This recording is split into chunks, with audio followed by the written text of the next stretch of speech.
By the end of this video, you'll know how to set up multiple sub-agents inside OpenClaw from scratch. So, you've got OpenClaw running.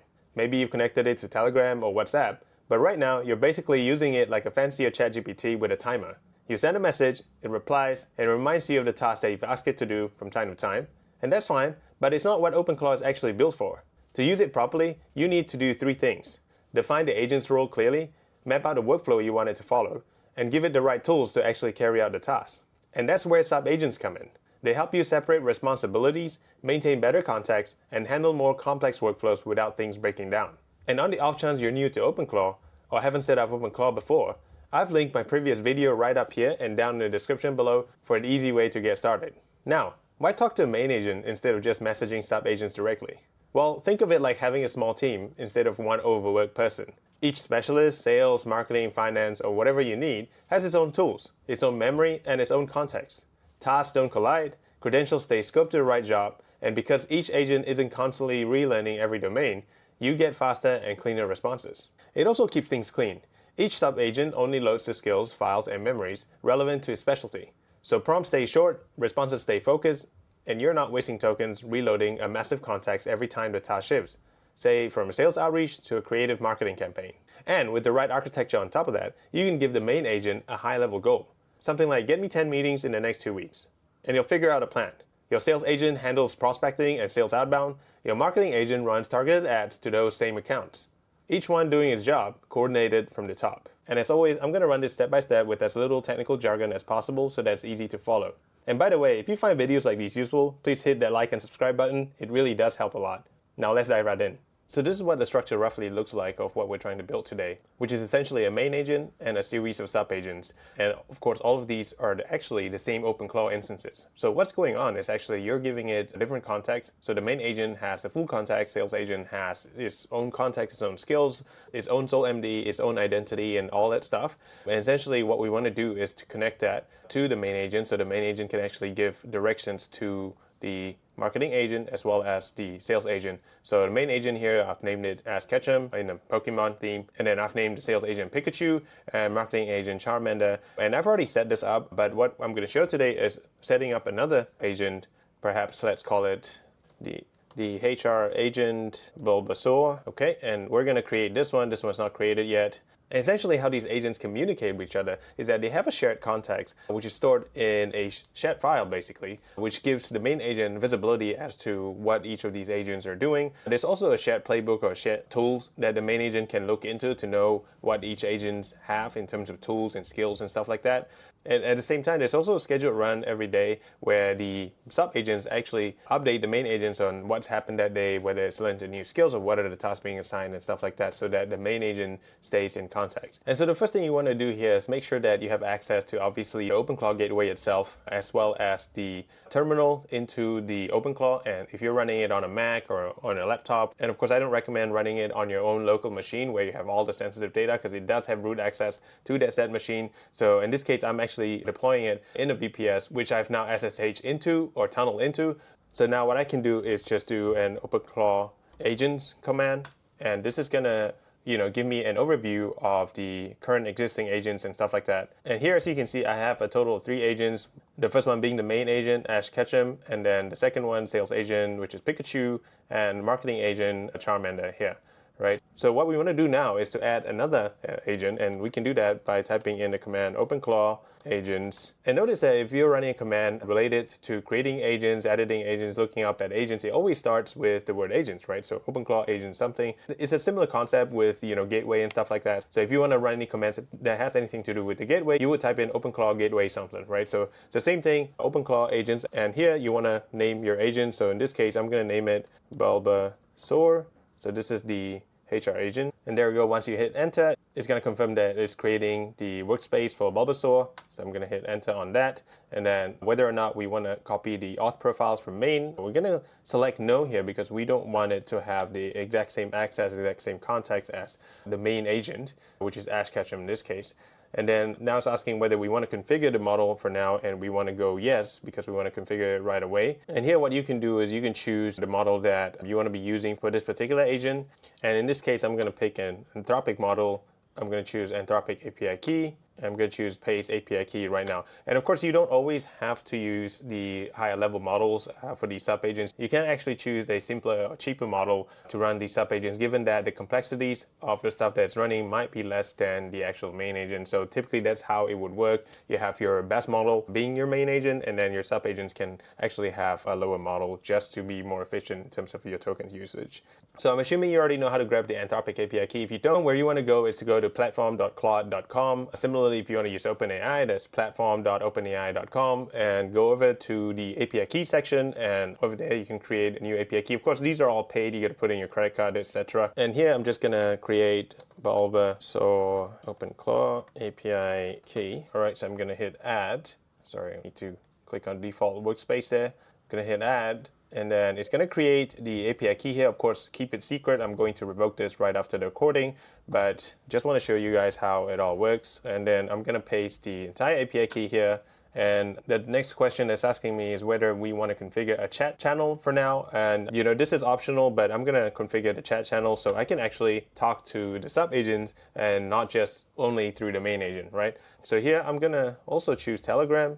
So I've got all my bots living in Telegram. That's a preferred messaging app that I use. So here it says that Telegram has already been configured, but what you want to do here is you want to modify settings because you want to create a new Telegram chat basically with this particular sub-agent, in this case, Bulbasaur, right? So what we want to do here, as you can see, we have default, which is Ash Ketchum, and then the marketing agent, which is Charmander, and sales agent, which is Pikachu, and I'm going to add a new account, right? So new Telegram account ID, and I'm going to say this is HR agent Bulbasaur. So that's the new Telegram account ID. And how do you want to provide this Telegram bot token? I'm going to enter the Telegram bot token here. I'm assuming that you guys are already familiar on how to do this, but if you're not, just go over to Telegram and go to BotFather and make sure that it's the one with the blue tick. And what you want to do is create a new bot on Telegram. So here the new bot, let's call it that. And then for the bot name, we're just going to add the word bot at the end, and that's pretty much it. We now have a new bot on Telegram, and here's the API token. Again, keep it secret, of course. At the end of the recording, I'm going to revoke that. So you want to go back and then enter the bot token. And there we go, you're done. You've already set it up. And here we're going to just go down over here and click on finished. And then next is going to ask if we want to configure DM access policies for now. By default, it's just through pairing, which I'm happy with that. So I'm going to click no, and then route selected channels to this agent now. And I'm going to hit yes here so that the message routes to the particular agent, which is Bulbasaur in this case. So now, as it says here, agent Bulbasaur is ready. So let's try to pair the Telegram channel with the OpenClaw sub-agent, right? So go over to Telegram here. Again, we want to hit the link here from BotFather, because this is going to lead us to the Bulbasaur HR agent. I'm going to hit start. And the moment I do that, it's going to ask me to pair, right? So this is the same way that you would connect Telegram with your main agent. So I'm just going to copy this particular command, and I'm going to go back to the terminal, and I'm going to paste OpenClaw pairing approved Telegram. Okay, now it says that the Telegram has been approved. And so let's go back here, and I'm just going to say hi. All right, so as you can see, it just came online with a blank slate. What should I call you, and who am I supposed to be in your role? You are the HR agent. You work with other sub-agents and the main agent, Ash. Okay, my name is Mark. So there's a couple of contexts that you got to feed it, what it does, and all of that.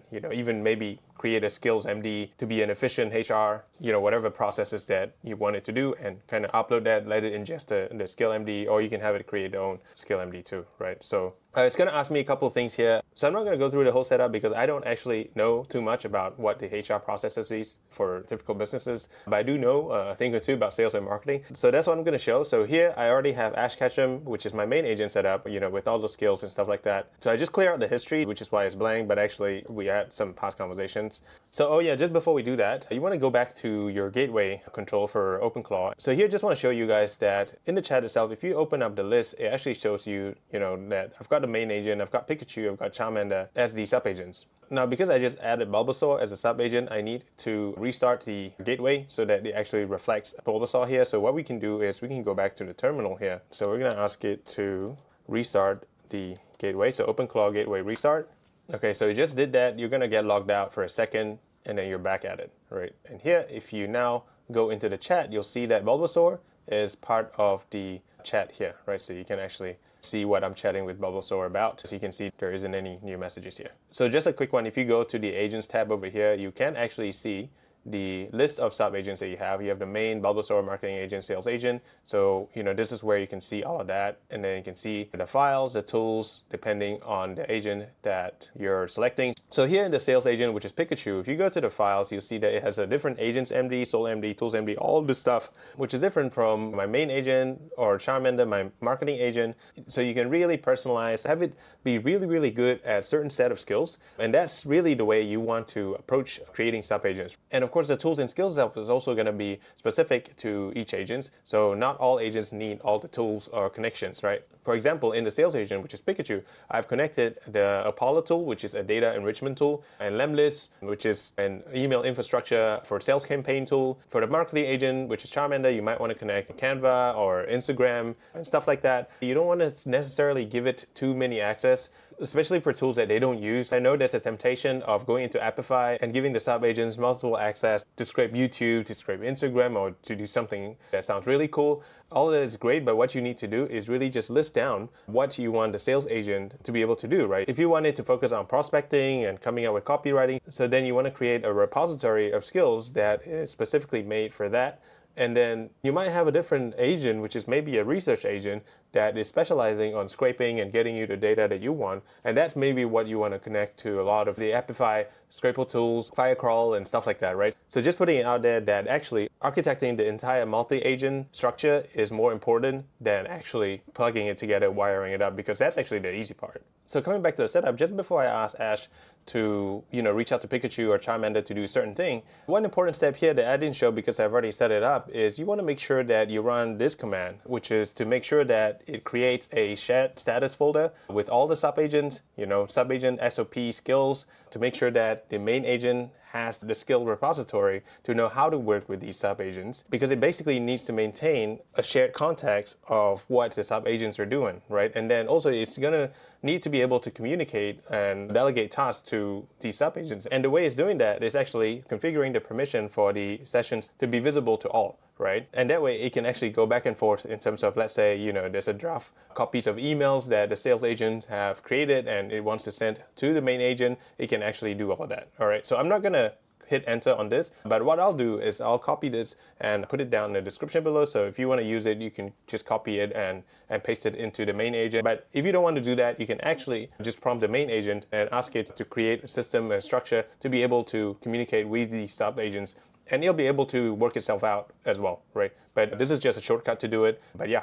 Now back at the main agent, which is Ash Ketchum. Now what I wanted to do is to ask Pikachu, which is the sales agent, to basically do some prospecting work, right? So give me 10 target accounts, a context of tech sales leader in New York using Apollo. Even though I don't need to tell it to use Apollo, it actually would already know for data enrichment to use Apollo, that might be interested in having their sales process automated. So tech sales leaders that might want to make their processes more efficient. And then I wanted to craft 3-touch email sequence to these contexts and set up the campaign on Lemlist. And Lemlist is just my infrastructure layer to send out these emails. But I'm asking it not to launch the campaign yet because I just want to see what it comes up with, who are the contexts that it's targeting before me approving and launching the campaign. So I'm asking it to share the Lemlist campaign here. So I'm going to hit enter here just to see what it comes back with. Again, I'm telling this to Ash Ketchum, which is the main agent, and not Pikachu directly. So I want to see if it's able to delegate this task to Pikachu, and if Pikachu is going to be able to send back the response back to Ash and report back to me on what the actual result of the prospecting and the research and the email is. So now it looks like it's coming back with the results. I'm going to have to blur some of these out because these are actual contacts of real people and real companies. And I appreciate that Pikachu actually picked RevOps team or RevOps leaders instead of just any sales leaders, because really in sales process, RevOps is the one that's handling and owning the entire sales process. So when we talk about how we want to make that more efficient, those are actually the decision makers that we want to talk to. And so Pikachu also came up with a 3-touch email sequence here, which I can view on Lemlist. I'm just going to click the link and check out what it looks like on Lemlist. And this is what the campaign looks like. It's got 3 emails, and don't worry about the senders because this is a demo account, so that's why I'm not connecting it to an actual email. But here I just want to check the copywriting. Every New York RevOps leaders I talk to juggling hybrid pods, finance in Midtown, layer AI workflow to Copilot on top of your CRM. Now your team watches app health, how it is. Yeah, okay. So it looks pretty good in terms of how the copy is. But of course, Pikachu itself, I have not given it any context in terms of what my service or what I'm trying to sell to these companies. It is actually coming up with all these things without, that part of the background. So to me, it looks pretty solid off the shelf. And of course, we can improve it a lot more by just giving it our USPs, brand guidelines, messaging, etc. And what's interesting now is we're going to go over to lead list. And again, I will have to blur some of these out because these are actual contacts of real people. And we've got all the emails and stuff like that. So assuming that I have my email provider connected, I can simply launch this manually myself by hitting launch. But I don't actually have to do that. I can actually do that by telling Ash Ketchum, which is the main agent, to just go ahead. As you can see, it's just asking me if I want any edits on the list or the copies before we activate it. So if the moment I say, hey, proceed with the campaign, it's going to go ahead and launch the campaign. Basically, I can do all of this from my phone, right? So theoretically, I could be outside and just telling, Ash Ketchum, Pikachu, and Charmander to do its own thing. Actually, I don't need to even tell them. I just need to tell Ash what is a high-level target that I like to achieve, and it should be able to reason and go through that, right? So for example, I can tell it, hey, can you instead plan and execute how you'll be able to secure 10 meetings in the next 2 weeks with Pikachu and Charmander? Come up with the plan first and let me review before launching. All right, so let me just tell it that and see what kind of plan that is actually coming up with. So it's coming up with the plan. So goal, book 10 qualified meetings within 14 days, leveraging Pikachu sales, Charmander marketing, right? And so the work stream is ICP, refresh, and asset alignment. So Pikachu plus Charmander, ensure outreach messaging is correct, multi-channel prospecting with Apollo and Lemlist, and warm demand activation, fast feedback escalation loop, daily stand-ups with Charmander and Pikachu, which is absolutely great.